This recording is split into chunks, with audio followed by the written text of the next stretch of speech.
Bonjour et bienvenue sur le podcast En si bon terme, le podcast où on parle avec des personnes expertes de la vulgarisation. Aujourd'hui, on reçoit Jean-Michel Courty, qui est physicien et vulgarisateur. Et parmi les activités de vulgarisation qu'il fait, il y a ses chroniques sur la physique du quotidien qu'il coécrit avec Édouard Kierlich et qui sont publiées mensuellement dans le magazine Pour la Science. Et ces chroniques sont ensuite regroupées dans des livres. Ces livres, j'en ai 2. Et ça a été probablement les premiers livres vraiment de vulgarisation scientifique que j'ai lus et où je me suis dit, c'est ça que je veux faire. Parce que c'était de la physique du quotidien, donc mon sujet favori, mais surtout c'était sourcé, c'est ancré dans la recherche scientifique. Un élément qui est un peu trop rare à mon goût. Alors je suis particulièrement contente de rencontrer Jean-Michel.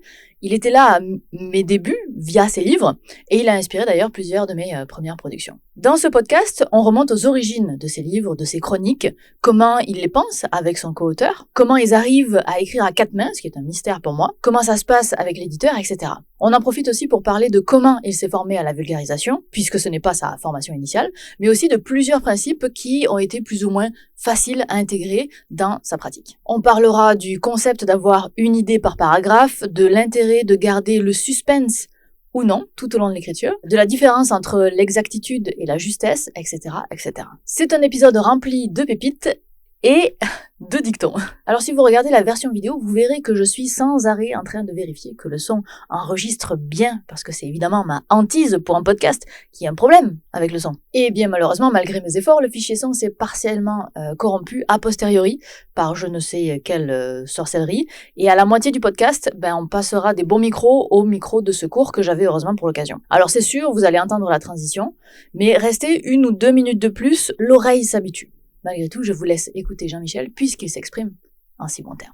Moi, ces bouquins-là, ils ont beaucoup changé ma perception de la vulgarisation. Ah, merci. Ouais, parce que c'est la première fois que je voyais un... Donc moi, à ce moment-là, j'étais déjà dans le monde de la recherche. Je faisais mes premiers pas.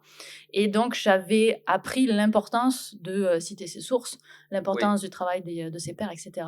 Et c'est la première fois, je pense, que je le voyais, ou en tout cas que je me rendais compte qu'il y avait un exercice de vulgarisation qui était sourcé. Oui. Et parce que dans les articles de journaux classiques de journalistes, finalement, il y a très peu les sources qui sont indiquées. Non. Mais en fait, c'est ce qui fait notre spécificité. Quand tu dis notre, c'est... Alors, quand je dis nous, sur toutes ces chroniques, c'est quelque chose que je fais avec Édouard Kierlich, collègue et ami, parce que ça fait depuis 20 ans qu'on fait ensemble. Donc, forcément, ça fait des relations. N'est-ce pas? Voilà. Donc, en fait, au début, on a démarré comme beaucoup de choses sur un truc d'envie. En fait, la chronique avait été créée par Roland Lehoucq dans la revue Pour la Science, qui est un ami. Et puis, il a dans ses chroniques, il a commencé à les faire toute seule. Puis, il en a fait quelques-unes où il a fait en collaboration avec des collègues astro. Okay. Donc, il y en avait une avec Jean-Philippe Buzan, une avec Robert Moskowitz. Et puis, comme la vulgarisation, ça m'intéressait, je lui ai proposé, j'avais des sujets intéressants, je lui ai dit, tiens, est-ce que tu pourrais bien en faire un avec moi? Donc, on en a fait un premier sur le fun. Le fun, l'air chaud qui descend de la montagne. Ok, c'est pas le fun avec non, pas le fun, le fun, F-O-E-H-N. F-O-O-H-N? Ouais. J'ai jamais entendu donc, l'idée globale, c'est que quand on a un air humide qui va monter sur une montagne, en montant, ça se refroidit, l'air se condense, il va pleuvoir, et ensuite, comme il pleut, il y a moins d'eau dans l'air. Donc, quand l'air va redescendre, on va plus avoir l'air à évaporer. Donc, en fait, quand il va redescendre, il va être beaucoup plus chaud que l'air qu'il y avait de l'autre côté de la montagne. Ok. Voilà. Phénomène très physique, intéressant, etc. Et puis, un deuxième sujet que j'ai fait avec lui, sur les ondes dans les artères. Sur le fait que l'eau est incompressible, mais comme les artères sont élastiques, en fait, on a le pouls qui est une onde qui se propage à la vitesse d'à peu près 1 mètre par seconde. Et d'ailleurs, on peut faire l'expérience si je mets les doigts, si je prends mon pouls au poignet en même temps à la gorge, on perçoit un décalage. Alors, le problème, c'est que j'ai jamais réussi à sentir mon pouls dans le poignet. J'y arrive pas. Bon, t'y arrives pas, mais en fait, on perçoit que le pouls, il est d'abord ici, puis là, parce qu'en fait, le poignet, il est plus loin. Le poignet, il est plus loin du cœur que le cou. Voilà. Donc c'est les sujets. Ça s'est bien passé. Et en fait, Roland a vite vu que tenir un article par mois tout seul, c'est très très lourd. Et donc, il m'a proposé de faire la chronique avec lui. Ok. Voilà. Et donc, on a commencé pendant 1 an, on a fait la chronique à 2, Courty et Lehouk. C'est pour ça que dans le premier ouvrage, il y a c'est Courty, Lehouk, Kerlik. Vous écriviez vraiment à 4 mains? Comment ça se passe? Alors quand on écrivait, en général, il y a un travail de biblio commun parallèle. Mm-hmm. Après, mais peut-être que de comment ça se passe en fait au début. Oui. Je vais te dire comment on fait maintenant. Ouais, parce qu'en fait, avec Roland, c'était plus expérimental. Ok. Donc maintenant, ça voilà. C'est avec Édouard Kerlik, il y a 20 ans. Donc juste la phase de début. Donc je fais avec Roland pendant 1 an. Mm-hmm. Puis Roland a envie de faire d'autres choses, notamment de faire beaucoup plus de choses auprès de la science-fiction. Son truc, c'est science et science-fiction. Par ailleurs, il y avait Édouard Kerlik, qui est un ami que lui s'intéresse, qui avait fait avec nous un article sur le coup de fouet pour tester. Et donc, quand Roland me dit, moi, j'aimerais bien arrêter, je lui dis, écoute, moi, je peux pas continuer tout seul. Mm-hmm. Tu sais ce que c'est. Je propose à Édouard. Il dit OK. Et en fait, une fois qu'on a eu formé le binôme avec Édouard, depuis, ça tient. Il y a quand même quelque chose qui me fascine là-dedans, c'est que c'est l'écriture à 4 mains. Parce que moi, je ne sais pas faire de l'écriture à 4 mains. Alors, en fait, de l'écriture à 4 mains, globalement, tel qu'on travaille maintenant, en fait, il y a le truc de la mort, c'est la version 0. Okay. La version 0, c'est celui qui fait le premier texte, c'est celui qui va souffrir. C'est celui qui va voir l'angoisse de la page blanche. Clairement. Parce qu'en fait, au bout de 20 ans, au niveau de la biblio, on a gagné en efficacité, on s'est allé droit au but, faire ce qu'il faut, on connaît les sources et puis on a stocké ce qu'il faut. Au niveau de l'écriture, une fois que les choses sont démarrées, je sais globalement mettre sur le papier ce que j'ai dans la tête et dans un format adapté. C'est-à-dire 7500 caractères, et puis avec un style qui est le style pour la communication, qui n'est pas le style universitaire, c'est-à-dire c'est pas depuis toujours, etc. Puis je vous fais l'historique du sujet pendant 3 heures. Et puis on a le message éventuellement. Voilà, et à la fin, en fait, pour moi, c'est l'image, c'est je fais du Colombo et pas du Agatha Christie. Tu fais du Colombo et pas du Agatha Christie. Alors, je pense que j'ai pas assez les références. Alors, Agatha Christie, c'est le whodunit.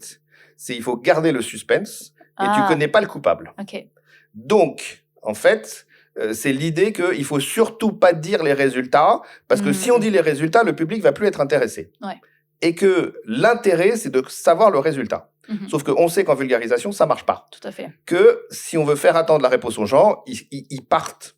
En revanche, Colombo. Dans les feuilletons de Colombo, on connaît le coupable tout de suite. C'est d'ailleurs comme ça que ça commence. Ok. Je pense que j'ai jamais vu d'épisode de Colombo. Voilà, donc il faut regarder Colombo. Mais un épisode de Colombo, c'est quoi ? C'est le criminel qui fait son crime. D'accord. Okay. Donc en fait, avant quoi que ce soit, on voit le coupable faire son crime. Et ensuite, on sait qui est le coupable. Mais tout l'intérêt, c'est donc pas qui est le coupable, mais c'est comment Colombo va réussir à le coincer. Et en fait, c'est comme ça qu'on réussit quand même à avoir du suspense, à avoir de l'intérêt. Autrement dit, on donne tout de suite la réponse à la question. En revanche, l'intérêt, c'est de savoir comment on va avoir cette réponse. Et éventuellement, peut y avoir des rebondissements supplémentaires qu'on va découvrir. Donc, ça ne veut pas dire qu'il n'y a pas de surprise. Bien sûr. Voilà. Mais je trouve ça intéressant comme point à souligner d'où vient le suspense, parce que c'est quelque chose qui revient énormément quand on commence en vulgarisation. Oui. Mais je vais pas dire le résultat tout de suite, je perds tout mon punch, comme on dit. Oui, et ben non, au contraire. Et enfin moi, dans les règles que j'ai apprises, donc en gros sur comment j'ai appris, c'est qu'on faisait les textes et puis dans la revue pour la science, il y a des rédacteurs. Pour que les choses soient homogènes dans la revue. Quand on lit une revue, ça doit être dans le style de la revue. Bon. Donc, il n'y a pas de patte d'auteur, entre guillemets. Alors, si, il y a une patte d'auteur. Ouais. Mais ça doit être quand même dans un certain cadre. Ok. Voilà. Et il faut que les auteurs, que les lecteurs se sentent à l'aise et que ce soit adapté au lectorat. Bon, quand vous avez des universitaires, au début, on fait des trucs à l'universitaire, on vous dit ça va pas du tout. Et donc, on a les rédacteurs. Donc, dans les premières années, je faisais une version, le rédacteur, il disait non, ça va pas, on revenait. Il y avait au moins 3-4 allers-retours entre ce que nous on faisait et ce que disait le rédacteur et tout. Et essentiellement sur des questions de structure. Ouais. Donc, pas sur des questions de vocabulaire. Pas sur des questions de texte, sur des questions de structure et de syntaxe. Parce que ça, c'est quelque chose qui est, pour le coup, très connu, c'est que le jargon, il faut l'enlever. Et donc ça, en général, tout le monde sait le faire. Alors, je ne suis pas d'accord avec ça. Oui, non, je ne suis pas d'accord non plus, mais je faisais le raccourci. Je suis d'accord. La première chose qu'on dit, c'est le jargon, le machin, effectivement. Ouais. Donc en fait, Dire ça, c'est les basiques. C'est les basiques. Mm-hmm. Et à la fin, quand même, il faut appeler un chat un chat. Mm-hmm. Donc, ce que je veux dire, c'est qu'un électron, c'est un électron. C'est pas la petite particule chargée qui est machin. Un photon, c'est un photon. C'est pas le grain de lumière. Donc, et quand on fait, quand on fait un truc sur un médicament, on donne le nom de la molécule. Oui. Sauf qu'il faut le dire de manière à ce que les gens comprennent qu'ils sont pas censés le savoir. Mm-hmm. Et que c'est juste comme un nom propre. Ouais, je veux dire, c'est juste une étiquette, que ça s'appelle comme ça. C'est un protagoniste, et donc il a un prénom, et donc on lui donne son prénom. Voilà. Bon. Mais en revanche, pour moi, le travail central, c'est la structure, c'est la syntaxe. Est-ce que tu saurais te remettre dans la peau du Jean-Michel d'il y a 20 ans et sur les enseignements qu'il a eus sur la structure, justement? Alors, la structure, c'est clair, faut tout faire à l'envers. Voilà, c'est la pyramide. Je veux dire, à l'universitaire, on commence à dire les hypothèses, puis la démonstration, machin, et on termine par la conclusion. Bon, non. Si on veut intéresser le lectorat, il faut lui dire de quoi on va parler. Donc, à quelle question on va répondre, et ensuite donner tout de suite la réponse. Voilà. Pourquoi les pingouins n'ont-ils pas froid aux pattes? Parce que les pattes des pingouins sont équipées de mécanismes d'échange de chaleur à contre-courant, comme dans les maisons. Voilà. Et ça y est, et c'est l'accroche. Mais la question, c'est, mais c'est quoi ces mécanismes? Comment ça marche? Et en fait, le fait d'avoir donné la réponse, on n'a rien dévoilé. Ouais. Et c'est ça qui est compliqué à comprendre au début. C'est qu'on a l'impression qu'en donnant la réponse, on va supprimer le suspense. Et en fait, en donnant la réponse, ça pose encore plus de questions au lecteur. C'est comme dans le Colombo. Mais comment on va le choper? C'est-à-dire, une fois que j'ai dit que c'est des échanges, des échangeurs de chaleur comme dans les maisons.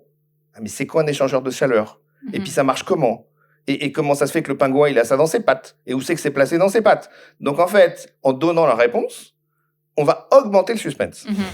Si j'avais un truc à dire au Jean-Michel il y a 20 ans, c'est déjà, faut pas avoir peur de pas avoir de suspense. De dire les choses, en fait, ça augmente la tension plutôt que de la réduire. Voilà. Ensuite, on dit toujours une idée par paragraphe. Ouais. Voilà. Alors, il y a deux choses. Une idée, c'est une idée. C'est pas une idée, son corollaire, deux exemples, un contre-exemple et des applications. Voilà. Une idée, c'est une idée. Ouais. Bon, donc ça, c'est déjà aussi, et c'est compliqué, parce qu'en fait, au début, moi, j'avais vraiment l'impression de faire une idée par paragraphe. Et en fait, je m'aperçois que non, c'était pas une idée, c'était une idée, le développement, l'exemple, la démonstration, etc. C'était une thèse par paragraphe, quasiment. C'était une thèse par paragraphe. Ouais. Ça, c'est le premier point. Ensuite, une fois qu'on a dit ça, il y a un point, c'est que moi, je trouve que c'est très... Pour la science, on était en volume limité. C'est-à-dire, volume on a volume en nombre de caractères. Ce que je veux dire, c'est 2 pages. Maintenant, c'est 3 pages, mais avec une maquette plus allégée. Au début, on était sur 11 000 caractères, espace compris. On est passé, au bout de 3 ans, il y a un changement de maquette, on est passé à 9 000 caractères. Et maintenant, c'est stabilisé depuis 10 ans à 7 500 caractères. Bon, donc on a un volume imposé. Ça se discute pas, ça se négocie pas. C'est la maquette. Donc, si ce qu'on écrit, c'est plus long que le volume, le rédacteur va couper. Donc, plutôt que ce soit le rédacteur qui coupe, autant que ce soit soi-même qui fasse les choix. Tout à fait. Donc ça, c'est un point, quand on est au volume limité, il faut travailler dans ce volume limité. Et maintenant, une des choses que j'ai apprises, c'est qu'on ne peut pas concentrer les idées. Si ça ne tient pas, ça ne tient pas. Donc autrement dit, il faut supprimer des choses. Et ça, c'est le truc général. En fait, communiquer, c'est faire des choix. Vulgariser, c'est faire des choix. Je suis dans un volume limité, avec un nombre limité de paragraphes. Et donc, la question centrale, c'est pas comment je vais expliquer ce que j'explique, c'est de quoi je vais parler et qu'est-ce que je vais choisir comme argument. Qu'est-ce que je vais choisir comme exemple. Parce que, voilà, il faut faire le deuil de l'exhaustivité. Tout à fait. Tu prêches une convaincue, donc je suis voilà. contente, on s'entend là-dessus. donc c'est ça qui a été le plus difficile au début. C'était de vraiment réussir à cette question de une idée par paragraphe et de réussir, parce qu'au début on a toujours l'impression qu'en rédigeant de manière plus compacte et tout, on va pouvoir faire tenir, etc. Voilà. Donc en fait, c'est ça qui pour moi était le plus dur, le plus violent, c'est cette notion de choix. Le deuil permanent, en fait. Mais maintenant, c'est plus un deuil. Parce qu'en fait, maintenant, c'est plutôt l'idée, qu'est-ce que j'ai vraiment envie de dire. Et une fois qu'on a fait ces choix, on respire. C'est-à-dire qu'au début, c'est la lutte parce qu'il faut tenir dans un volume et on veut à tout prix dire plein de choses, etc. Donc c'est compliqué. Il faut faire des phrases, voilà. Et puis dès que le rédacteur il va agir sur le texte, on va prendre ça comme c'est dramatique, il a supprimé un truc essentiel. Une fois qu'on a fait soi-même les choix, bah, en fait, on a la place, on respire. Donc on dit moins de choses, mais on les dit à l'aise. Est-ce que tu penses que parce que il y a des choix qui sont faits, on est forcément en perte de véracité? Non. En fait, par rapport à cette question, je suis un fan de Bertrand Labasse, qui a écrit un livre qui s'appelle Communication scientifique, et dans lequel ce qu'il explique, c'est que quand on fait la science, ce qu'on veut, c'est l'exactitude, avec toute la précision, et que quand on fait de la vulgarisation, ce qu'il faut viser, c'est la justesse. Et l'exemple que j'aime bien, c'est celui du piano. En fait, la vraie gamme, la gamme chromatique, c'est la gamme qui peut être jouée par les violonistes. Et dans cette gamme, un do dièse, ce n'est pas la même note qu'un ré bémol. Les notes exactes, c'est le do dièse et le ré bémol. Et le ré bémol est légèrement en dessous du do dièse. En fait, les notes, si on regarde les notes, elles sont divisées en 9, entre 2 notes entières. Il y a 9 sous-divisions qui sont les commas. Et une altération, c'est 5 sous-divisions. Donc en fait, le do dièse, c'est do plus 5 commas. Et le ré bémol, c'est ré moins 5 commas. Mais comme ré, c'est 9 commas, ça veut dire que c'est 4 commas. Donc est-ce que comma, c'est un mot connu? Pas du tout. Ok, d'accord. Je vous le dis, voilà, c'est le petit nom de la subdivision. de 1/9 de l'écart entre deux notes, etc. Donc, un violoniste, s'il voit une partition, si un do dièse, il fera pas la même chose qu'un ré bémol. Sur un piano, il y a une seule touche. C'est ce qu'on appelle la gamme tempérée. Vous avez peut-être entendu la question de la gamme tempérée. Et c'est quoi la gamme tempérée? C'est qu'on réussit à faire cette touche noire qui va pouvoir passer soit pour un do dièse, soit pour un ré bémol. Et c'est pas vraiment un do dièse, et c'est pas vraiment un ré bémol, mais en même temps, c'est juste.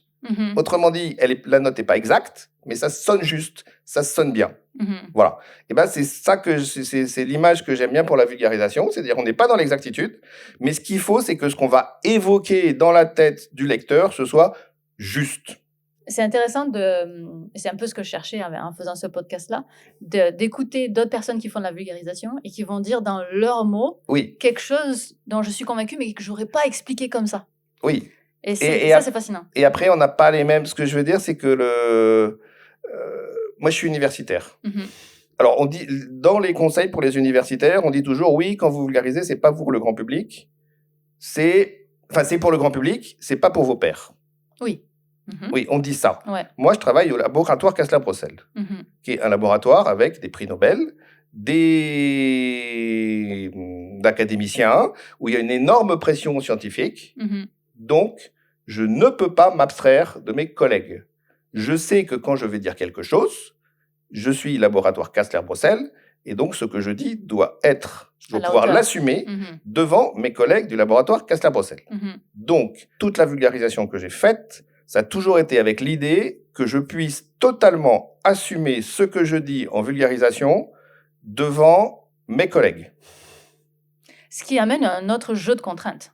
C'est un jeu de contraintes. Alors, c'est une des raisons pour lesquelles j'ai commencé la vulgarisation sur de la physique du quotidien, et pas de la physique quantique et pas mes sujets de recherche. Ça allait être une de mes questions. Pourquoi faire la physique du quotidien et pas tes sujets de recherche? Alors, d'une part, parce que l'occasion s'est présentée avec Roland Lehoucq. D'autre part, parce que depuis que je suis tout petit, ça me passionne. Voilà, donc il y a des raisons de goût. J'ai les envies, ça me plaît. Dès que je vois, il y a toute une curiosité par rapport à ça. Mais il y a aussi le fait que quand j'étais jeune chercheur, je me voyais pas, moi, expliquer la physique quantique dans le laboratoire de Claude Coët-Tanouji, de Serge Haroche, de Jean Liébar, de Jean-Michel Raymond, de tas de personnes qui expliquent très bien la physique quantique. Et donc, j'ai décidé d'aller ailleurs. Je sais plus qui disait, les poireaux poussent pas sous les baobabs, je sais pas quoi, des trucs comme ça. Mais bon, non, mais voilà, l'idée c'est que quand vous avez à côté de vous des grands chefs dans certains trucs, c'est compliqué d'aller sur le même terrain.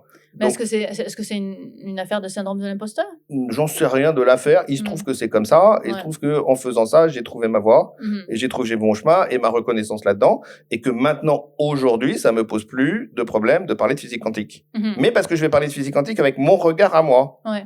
Parce que tu as assis aussi le fait que tu étais aussi un vulgarisateur. Tout à fait. Tout à fait. Donc ça veut dire que je vais pouvoir proposer un regard original sur. Ouais.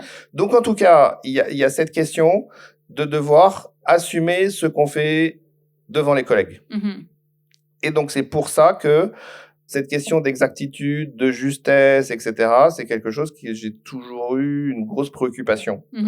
C'est-à-dire que d'un côté, de faire des choses qui soient accessibles au grand public, au public le plus large, éventuellement accessibles aux enfants, mais qui en même temps continuent à avoir des critères de jugement universitaire. Donc en fait, c'est ça qui caractérise globalement tout l'ensemble de ce que je fais dans la vulgarisation. C'est que je la fais avec une casquette d'universitaire et avec des critères de jugement personnel qui sont des critères d'universitaire.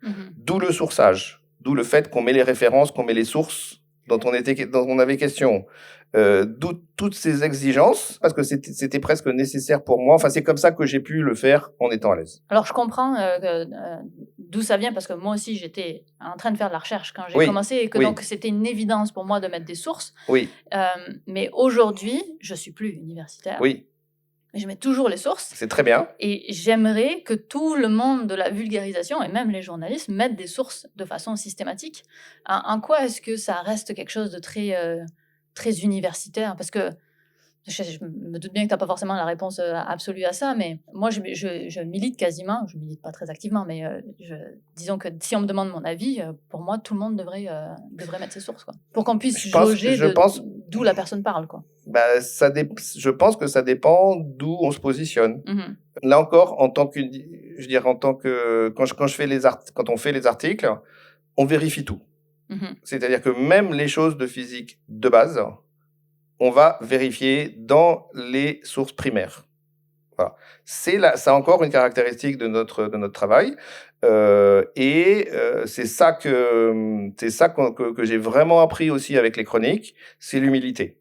C'est le fait que même sur des choses de physique de base, quelqu'un qui a une expérience considérable peut raconter des conneries énormes. Il y a des prix Nobel climato-sceptiques. Il y en a.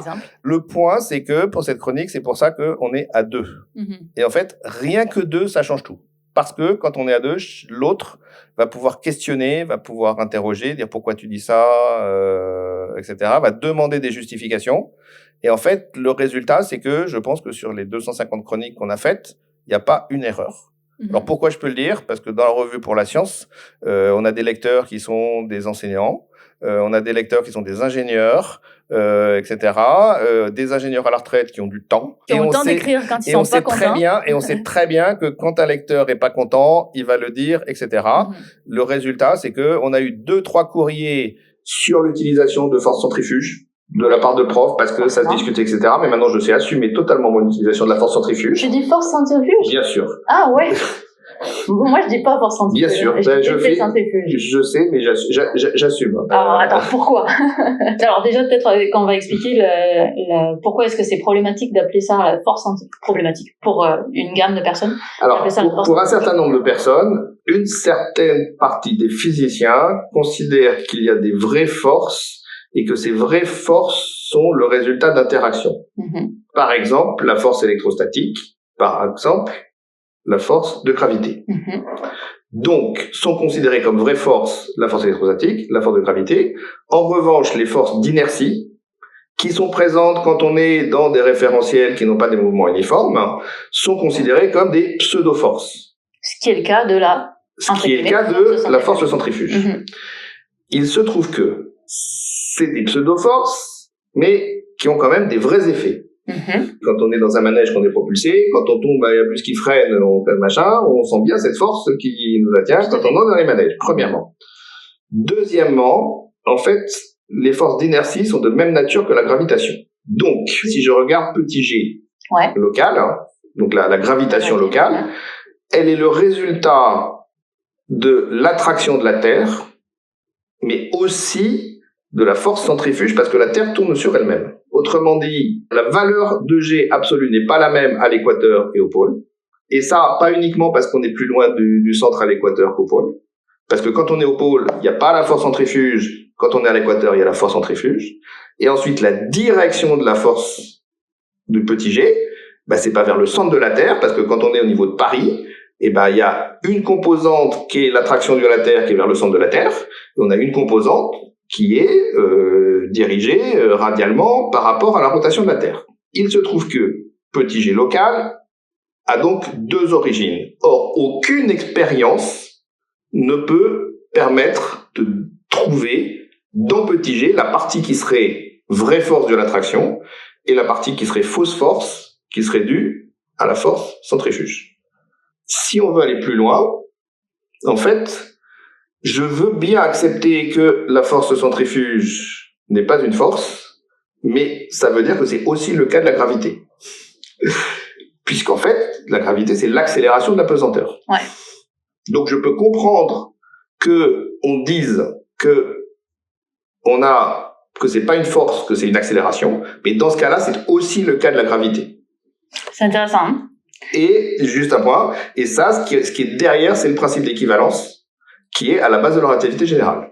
Donc, ma position, c'est dans un cadre de vulgarisation, etc., je pense que dire que la gravité c'est pas une force, que c'est une accélération, etc., c'est trop évolué, trop avancé. Donc à ce moment-là, on dit qu'on va dire que la gravité c'est une force, et à ce moment-là, tout naturellement, les forces d'inertie qui sont de même nature que la gravité deviennent des forces tout aussi équivalentes. Je trouve ça intéressant cette question-là parce qu'il y a une vraie considération de vulgarisation aussi. Parce que moi, j'ai fait le choix d'appeler ça, de ne jamais corriger quelqu'un qui dit force centrifuge, oui, parce que je comprends ce que la personne veut dire. Mais moi, quand j'utilise le mot, de dire effet centrifuge plutôt que force centrifuge. Mais je le comprends. Là encore, je le comprends tout à fait. Mm-hmm. Je comprends qu'il y ait plusieurs positions possibles. Mm-hmm.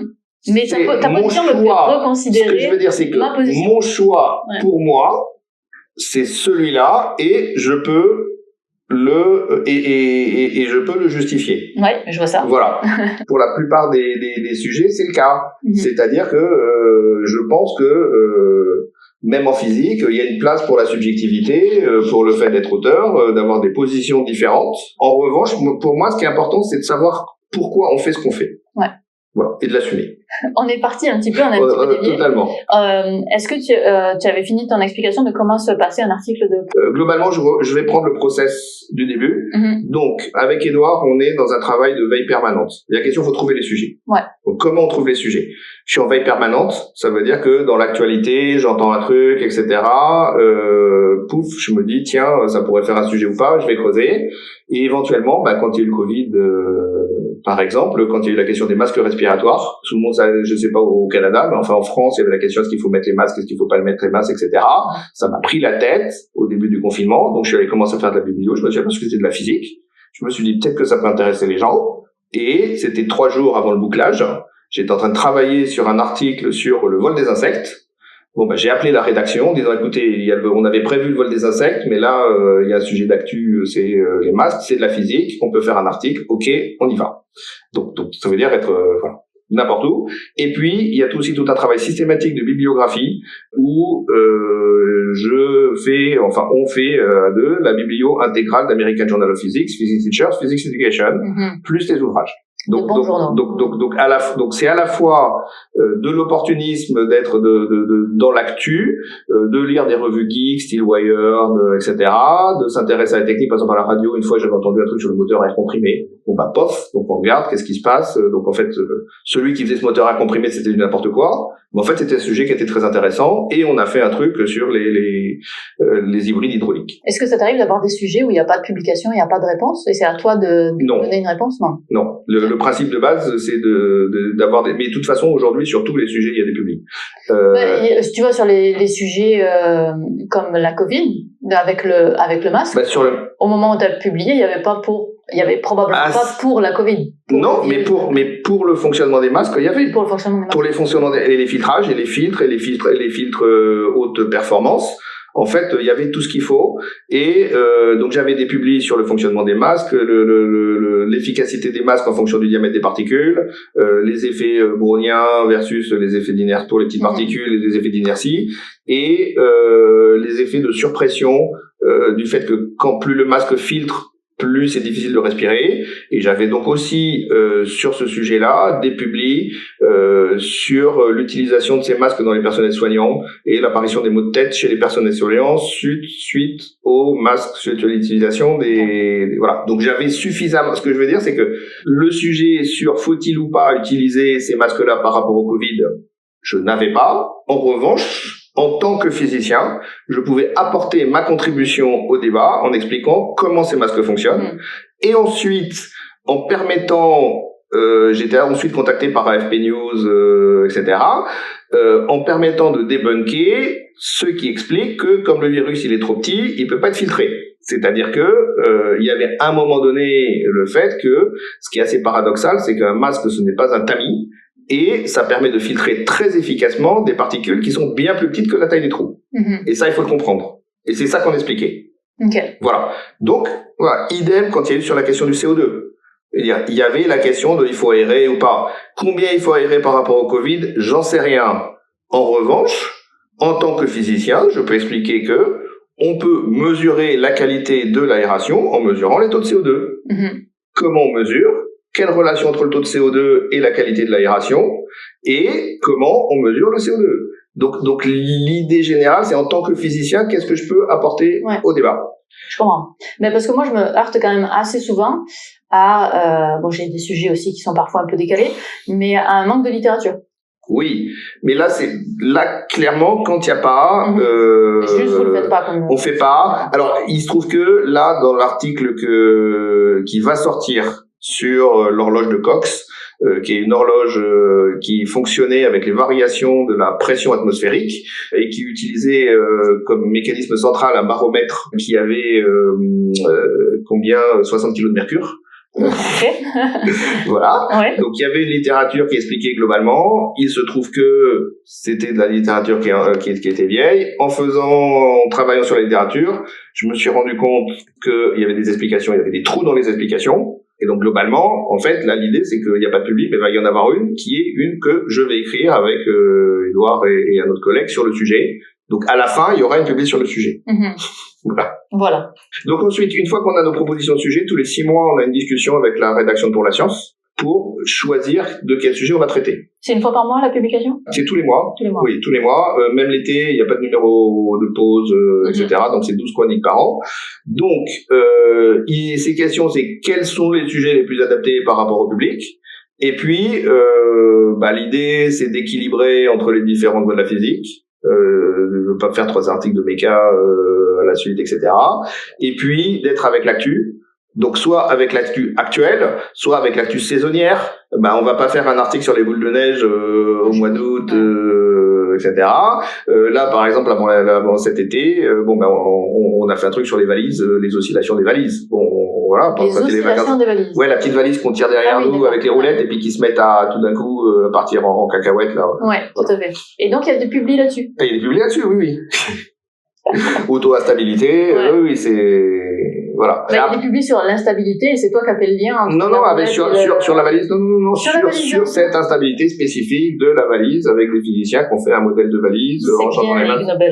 Oui, oui, mais là c'est même pas du Ig Nobel, hein. Okay. Non. Alors ensuite ça va être aussi tous les sports. Donc ça y est, ça fait depuis le temps, on a déjà fait 3 ou 4 articles sur le foot, donc les coupes du monde, tant pis, maintenant on n'en fait plus, mais le Tour de France et voilà. Donc on essaie le tennis, de temps en temps pour le 1er avril, on essaie de faire des sujets un peu plus originaux.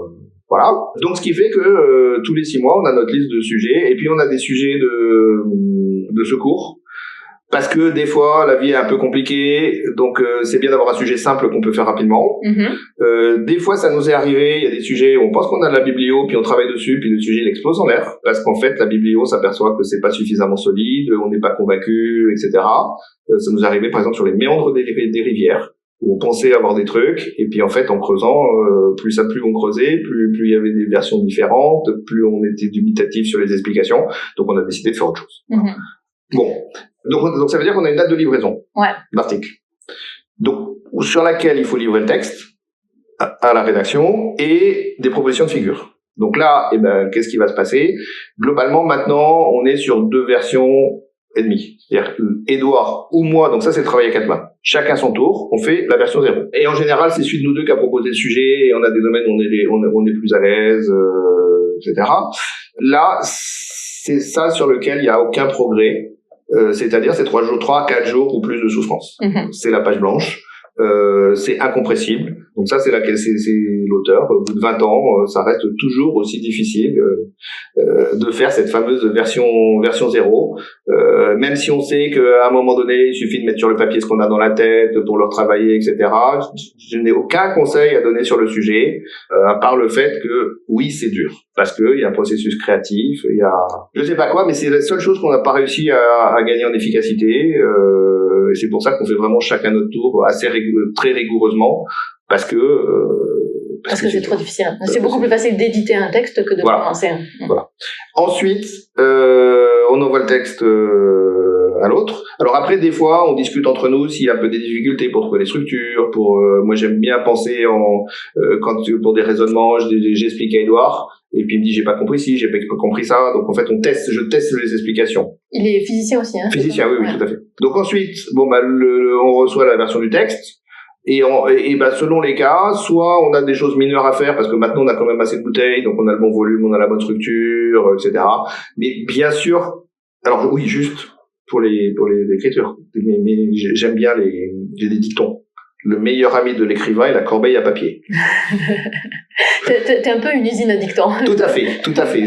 Voilà. Donc le meilleur ami, voilà. Et l'autre dicton qui va avec, c'est écrire, c'est d'abord réécrire. Tout à fait. Voilà. Donc le point, c'est que l'idée de se dire, je vais faire tout de suite bien la première version, c'est un mythe, ce n'est pas possible. C'est le cas de tous les auteurs. Donc voilà, ça c'est le premier, c'est le conseil que je dirais, c'est soyez prêts à réécrire 2, 3, 4 fois au début. Là, maintenant, ça fait 20 ans, donc globalement, on a réduit, mais même au bout de ce temps-là, on a toujours 2 ou 3 versions. Et ensuite, soit la structure, elle est bonne, soit ça se passe bien, et on fait des corrections de style. Soit le truc, c'est que quand on a écrit, on fait des choix d'organisation, de mettre soit l'exemple avant l'explication, soit une première explication avec une autre, et il faut tester. Donc ça, c'est encore mon autre dicton. The proof of the pudding is in the eating. La preuve du pudding, c'est de le manger. Ouais. En gros, et ça c'est quelque chose que je disais beaucoup quand j'étais chargé de mission CNRS pour la communication scientifique, où un chercheur arrivait avec une nouvelle publication et on me demandait est-ce que c'est un bon sujet pour une actu. En fait, on ne peut pas savoir tant qu'on n'a pas écrit l'actu. Ça peut être un bon sujet de recherche, et moi ce que j'ai vu, c'est que c'était j'ai vu à la fois des sujets où on a l'impression que ça va être super et c'est super, des trucs on a l'impression que c'est naze et puis on n'arrive rien à faire, et puis des trucs on a l'impression que c'est des trucs mais qui sont totalement inintéressants, je sais pas quoi, on écrit l'actu et paf, ça fait un super truc qui a plein de retombées, ou soit un sujet on a l'impression que c'est super sexy, c'est super machin, et puis on n'arrive pas à le mettre en place, ça tient pas parce que on sait pas quoi en dire et tout.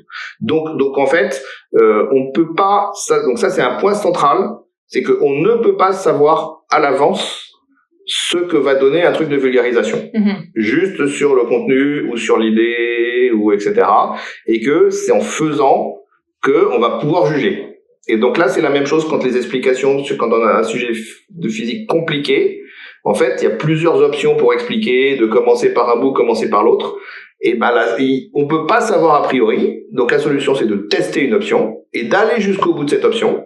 Même si, donc, quand on est au milieu, puis qu'on faut aller jusqu'au bout. Et après, ce qui est bien, c'est quand on est à 2, on a souffert, mais on passe à l'autre. Et là, le collègue, quand je passe à Édouard, des fois, il me dit, ouais, c'est super, ça marche bien. Et le truc, c'est que quand on l'a écrit, ça a été tellement éprouvant que c'est pas possible d'avoir un jugement que sur ce qu'on a fait. C'est-à-dire que, et là encore, le jugement que moi je vais avoir est en général pas corrélé à ce que va en dire Édouard. Des fois, j'ai l'impression que j'ai fait un truc naze. Il me dit, ouais, c'était naze. Ou des fois, j'ai l'impression que c'était naze, et il me dit, ouais, c'est super, ça passe vachement bien, comprends bien. Et inversement. Des fois, je suis content de moi, et puis c'est super. Des fois, je suis content de moi, non, ça passe pas.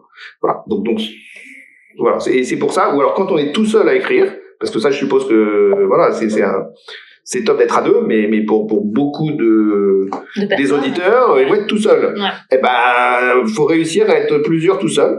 Donc la manière à être plusieurs tout seul, c'est d'avoir des soi à des périodes différentes. Tout à fait. Donc j'appelle ça laisser mourir le texte. Voilà. Donc je ne le juge pas le jour où je l'écris. Voilà. Donc il faut laisser reposer. Donc le soi, le Viviane du lundi, elle va passer son texte à Viviane du vendredi. Exactement. Parce qu'il faut machin. Et Viviane du vendredi, elle va dire putain, Viviane du lundi, ça va pas ce que t'as fait. Putain, Viviane du lundi, c'était super. Et puis ça peut être des bon, ok, je vais voir ce que je peux, mais je pense que je vais l'envoyer à Viviane du mercredi. Ouais. Voilà.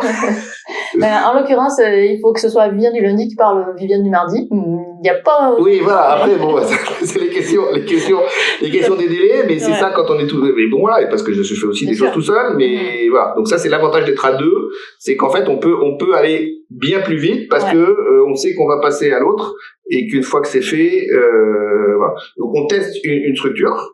Et ensuite, soit ça marche, et tant mieux, soit ça marche pas, et puis le deuxième, il réessaye. En général, à ce moment-là, ça converge comme il faut, mais s'il y a besoin, on refait un troisième passage. Voilà. Et après, on envoie la revue au rédacteur de la revue, qui va être le maître étalon de la compréhension, etc., qui joue le rôle du lecteur. Donc, est-ce que c'est compréhensible, est-ce que ça l'est pas? Ensuite, dans les rédacteurs qu'on a eu, là, c'est Loïc Mangin et Maurice Machal, ils ont un vrai plus des fois pour le style. Des réussissent à des formulations qui sont beaucoup plus légères, voilà. Les chapeaux, on n'est pas très bon, ils sont meilleurs. Les titres, c'est la rédaction qui fait les titres. Donc on propose des titres, mais c'était plus souvent des réflexions collectives de la rédaction pour la science, pour la question des titres. Les titres, ça reste compliqué. Et ensuite, il y a la question des images. Donc en même temps que le texte, on fait une proposition pour 3 images, dans laquelle on va expliquer ce qu'on veut et on va donner des photos, des schémas, etc., qui sont envoyés ensuite à Bruno Vaccaro, qui est un dessinateur, qui est le même dessinateur depuis le début. Bah oui, parce que c'est toujours le même Avec style. Avec toujours le même style bleu, c'est exceptionnel. Ouais. Il vit dans le sud, là maintenant il est dans les Cévennes, il est en Camargue. On l'a jamais rencontré. Ah ouais. Et c'est génial parce qu'en fait c'est lui qui a eu le début de la chronique et qui a donné cette patte, le fait que effectivement quand on ouvre la revue c'est directement reconnaissable. Et en fait il continue à faire. Donc ça c'est vraiment super de travailler dans ces conditions.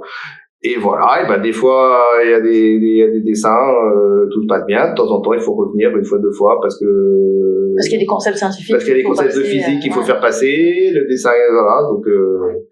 Donc tout ça fait que on va avoir vont nous revenir des esquisses de figures sur lesquelles on va donner un avis et après des figures finales. Et après il va y avoir la version PDF faite par la rédaction dans laquelle tout est mis en page, dans lequel il y a le texte qui va éventuellement être modifié, donc il faut qu'on voit si on est d'accord ou pas avec les modifications. Il va y avoir les figures, il va y avoir les légendes des figures qu'il faut vérifier aussi. Et puis quand c'est ok, on dit c'est ok, et puis de toute façon il y a le bouclage. Et puis c'est fini. Là, t'as dit finalement que au fil des années, tu as appris à vulgariser un petit peu par l'essai-erreur en faisant toi-même. Est-ce qu'il y a d'autres... comment est-ce que tu t'es formé à la vulgarisation? Comment je me suis formé? Alors, d'une part, avant même les pour la science, en fait, j'étais correspondant communication de mon laboratoire. C'est-à-dire, dans tous les laboratoires CNRS en France, à un moment donné, il a été décidé que la communication, la vulgarisation était important, et donc de mettre un correspondant communication qui fait un peu l'interface entre le laboratoire et les services de communication du CNRS, et qui est une sorte de ressource. C'est-à-dire, quand il y a un chercheur qui a une nouvelle publie, il faut savoir à qui s'adresser, etc. C'est la personne du labo qui sait à qui il faut s'adresser. C'est aussi en général donc en gros, ce qui s'est passé, c'est que j'ai été correspondant communication quand il y a eu l'apparition du web. Et donc, c'est moi qui ai fait le premier site web du labo en HTML. Et c'est le moment où Claude Cohen-Tanugier a eu son prix Nobel. Donc, prix Nobel pour le labo, il faut faire un site web rapidement. Comme c'est moi qui m'intéresse à ça, tiens, tu vas faire le site web du labo.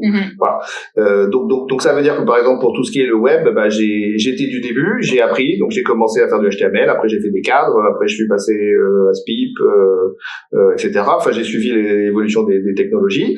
Et puis il y avait un réseau des correspondants communication animé par Catherine de Mathéis à la délégation Paris B, qui organisait des formations. Donc j'ai suivi des formations. J'ai suivi une formation vulgarisation. avec l'initiation à l'écriture, à l'interview radio, au poster. Ensuite, il y a eu des formations pour l'écriture. Donc sur l'écriture efficace, phrases courtes, etc. Ça, c'est des formations qui sont très ponctuelles. En 2 jours. Des formations en 2 jours destinées aux chercheurs. Okay. Voilà. J'ai fait des formations et chercheurs et aussi pour les communicants. J'ai fait des formations sur le plan de communication. Donc la communication, ça se travaille. Il y a des concepts derrière. C'est pas juste de la pratique.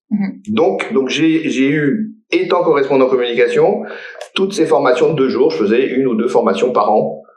Voilà, et puis au bout de 3, 4, 5 ans, on commence à avoir une petite idée. Et puis il y a les réunions des réseaux des communicants où il va y avoir des partages des exemples de machin tel labo qui a fait ci, machin qui a fait ça, donc du partage du retour d'expérience, du partage, des échanges. Donc ça, c'est une première source d'apprentissage. Ensuite, il y a eu la chronique de Pour la Science, avec le fait d'avoir tous les mois le texte corrigé. Et ça, il n'y a rien de tel pour apprendre. Quand on est à l'école, c'est le prof qui corrige la rédaction. C'est bien beau d'avoir des conseils, mais quand on vous donne des conseils précis sur un truc que vous avez fait et on retravaille, donc au début, comme je disais, il y avait 4.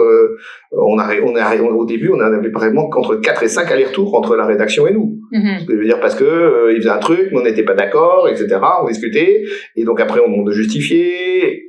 Voilà. Comme quoi, c'est quand même un investissement aussi de la part du magazine, de se dire on va travailler avec des chercheurs, c'est la première fois, et donc on sait qu'il va y avoir 4-5 allers-retours. Aujourd'hui, c'est plus efficace. Oui, mais sauf que là c'est le principe de la revue Pour la Science, qui était le principe de Scientific American, qui est de toute façon travailler avec les chercheurs. Ouais, donc de toute façon, ils sont habitués, pour des articles plus longs, à avoir tous ces allers-retours.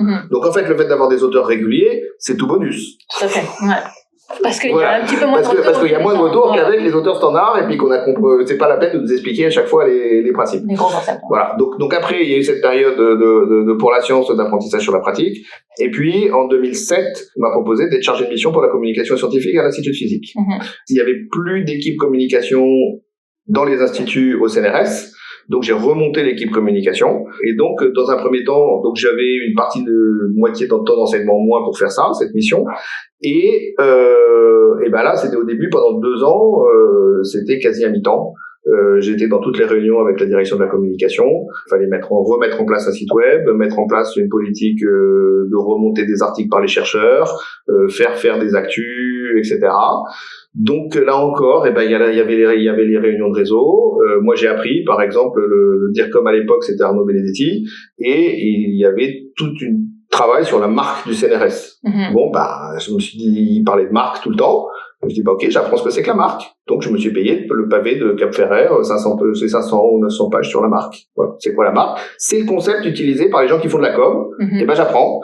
C'est l'époque communication scientifique où j'ai découvert Bertrand Labasse, où j'ai lu son bouquin sur les trucs, j'ai lu des rapports pour la CE, j'ai lu, etc.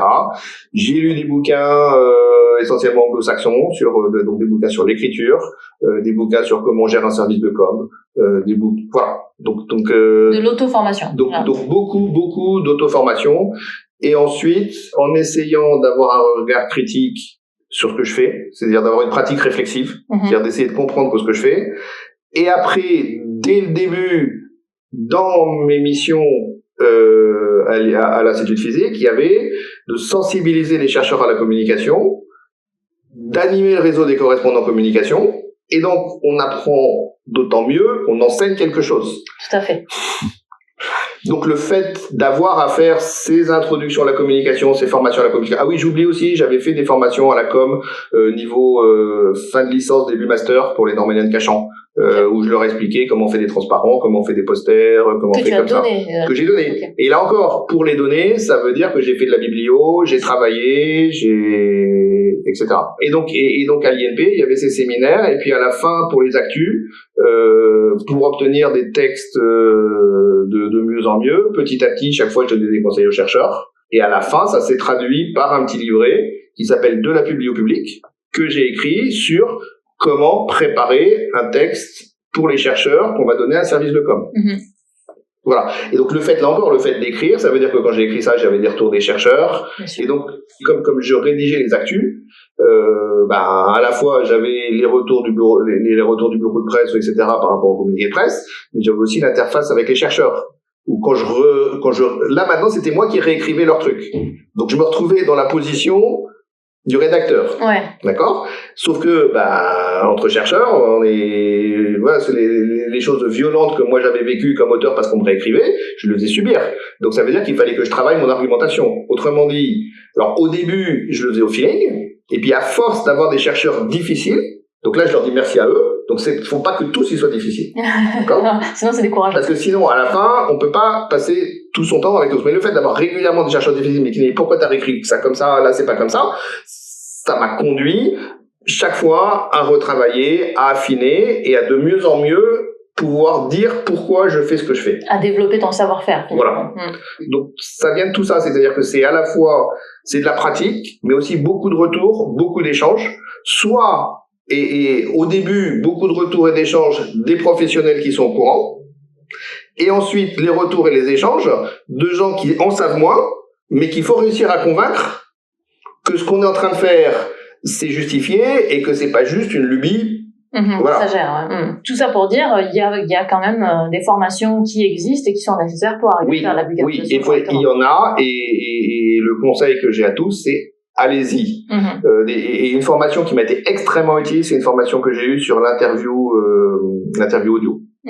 Voilà, gérer l'interview avec des exercices par Claude Vadel, qui fait régulièrement et après que j'ai pris comme formateur pour former les chercheurs à l'INP, et qui a vraiment été central sur mon développement, avec des exercices pratiques de répondre à une interview audio, de comment on répond, comment on construit ça. Après, il y avait un module télé, donc comment on fait pour pas avoir la peur de la caméra. Donc là encore, il y a comment on fait pour interagir avec des journalistes. Voilà. Il y a tout un monde, et pour moi, continue à être en apprentissage permanent. Un point. Ouais. Les conseils que j'ai donnés, c'est des conseils que je donnerai à moi. Et on est tous différents. Bien sûr. Et attention au biais du survivant. Donc voilà. Donc je suis plutôt là dans le partage d'expérience, en vous disant voici ce que j'ai fait, voici comment je l'ai vécu, et ensuite je vois plus ça comme une source d'idées ou d'inspiration que de ce qu'il faudrait faire. Oui, bien sûr. Je pense que c'est assez sous-entendu quand même dans un podcast où on parle avec une personne qui vient donner son expérience. Oui, mais il y a tellement de donneurs de leçons dans le domaine que je pense que ça vaut le coup de le dire explicitement. D'accord. C'est encore mieux. C'était Un si bon terme, j'espère que ça vous a plu, et si c'est le cas, n'hésitez pas à aller noter ce podcast et le liker sur la plateforme sur laquelle vous l'écoutez, ainsi qu'à le partager évidemment. Nous on se retrouve dans 2 semaines pour un nouvel épisode.